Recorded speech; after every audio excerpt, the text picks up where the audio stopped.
What is going on, guys? With Legion GP, you're back in with another video. In today's video, I'm going to be doing a review of the Mass Drop or Drop Control TKL, as well as comparing it to the Ducky 1.2 Mini, which is the keyboard I've been using for the last 2 or so years, which I did a review on back when I got it. I switched keyboards to TKL just because I've been playing with this one for so long. And it's kind of a trend with like Fortnite and stuff having a 60%, so I figured I'd go out and buy the best one. And I did, and it's been great. I have nothing really to complain about, except for the fact that I do miss certain keys. You know, having arrow keys is nice, having function keys is super nice. I don't use really any of this over here. Having a tilde for certain games is nice, so having these keys back without having to like use functions and stuff like that is certainly cool. And that's really the only reason I switched, and I bought this keyboard specifically because I wanted to get a TKL, and obviously there's plenty of them out there, but I figured if I was going to have this keyboard, I'm going to have it for the next 5 or so years. Why not go all out and buy really the best keyboard on the market without having to like straight up build one?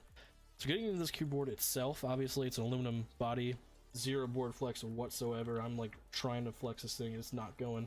In the box obviously came with some what's it called? Oh my god, it's slipping my mind.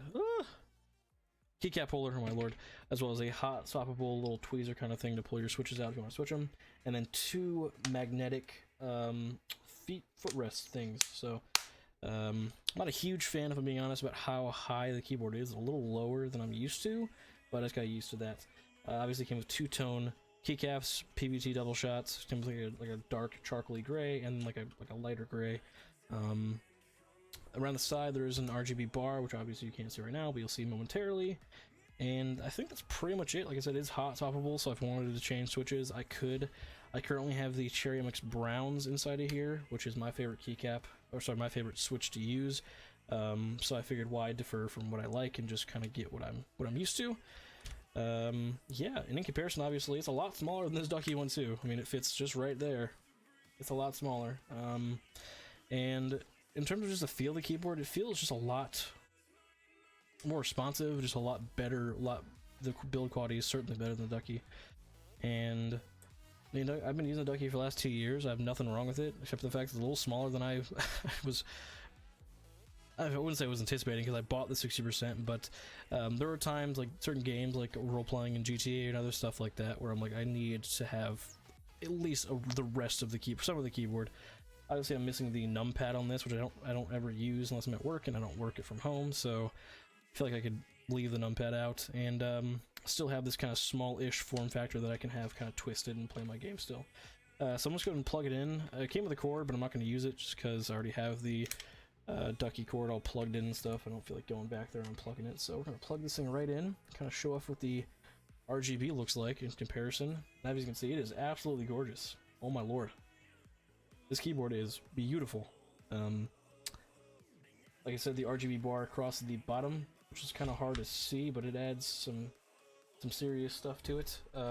And the raised keycap design with this aluminum backplate adds so much reflection. It's hard. The camera, like I said, does not do it justice. It's absolutely gorgeous. Oh my god, it's a beautiful keyboard. And this is not the final form of this keyboard. I do have some keycaps coming in. I have some HyperX pudding and then some other colored pudding keycaps coming in, so I'm going to be building that.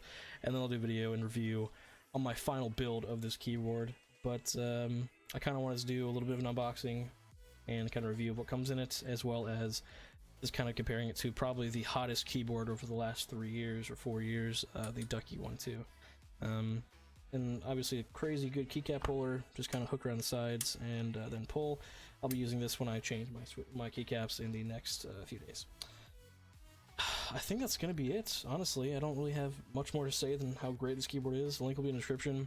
If I could add anything else, the only bad side I would add about this keyboard would be just the price. It's pretty expensive, obviously, but I figured I'm going to be having this keyboard for the next 5 years. Let's go all out and buy the best one. I don't have to straight up build.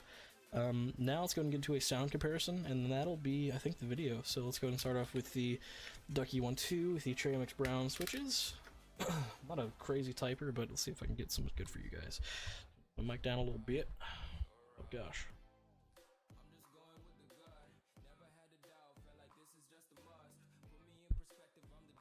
Alright, so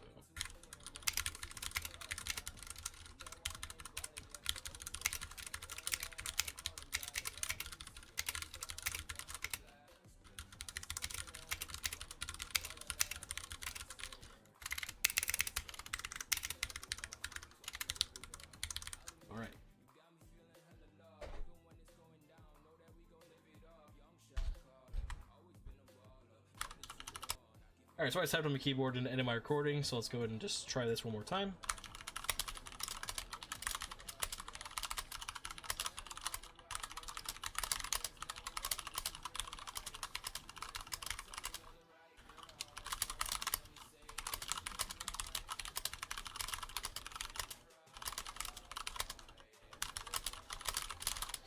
Okay.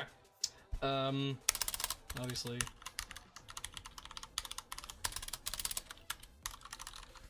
Or just feeling good. It feels great. Obviously, the only problem I have right now is there's a little bit of a tinny. I'm not sure if you can hear that.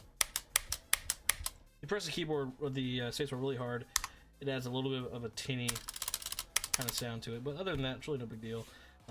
They sound completely different for having the exact same switches, as you guys can probably tell. They sound like just completely different entirely.